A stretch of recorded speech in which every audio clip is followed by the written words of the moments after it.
American മാർക്കറ്റുകളെല്ലാം മൈനസായിട്ടാണ് close ചെയ്തത്. എല്ലാവർക്കും അറിയാം, ഇസ്രായേൽ ഇറാൻ സംഘർഷമാണ് ഇതിനുള്ള പ്രധാനപ്പെട്ട കാരണം. ഏഷ്യൻ മാർക്കറ്റുകളും ഇപ്പം മൈനസായിട്ടാണ് ട്രേഡ് ചെയ്യുന്നത്. ഇന്ന് നിഫ്റ്റി 25,160, 25,200 ലെവലിൽ ഓപ്പൺ ചെയ്യുമെന്ന് കരുതുന്നു. 25,125, 25,000 ലെവലിൽ നിഫ്റ്റിക്ക് സപ്പോർട്ടുണ്ട്. അതിന് താഴെ ഒരു ക്ലോസിംഗ് വന്നു കഴിഞ്ഞാൽ 24,600, 24,320 ലെവലിലേക്ക് നിഫ്റ്റി ടെസ്റ്റ് ചെയ്യാനുള്ള എല്ലാവിധ സാധ്യതകളുമുണ്ട്.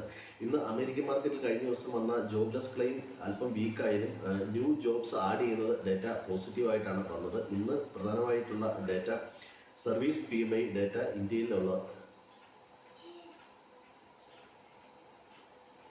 ഇന്ന് പ്രധാനമായും പുറത്തു വരുന്ന ഡേറ്റ ഇന്ത്യൻ സർവീസ് PMIയും അതുപോലെ ക്രെഡിറ്റ് ഡെപ്പോസിറ്റ് ഗ്രോത്ത് ഡേറ്റയുമാണ് ഇന്ന് പ്രധാനമായിട്ടും പുറത്തു വരുന്നത്.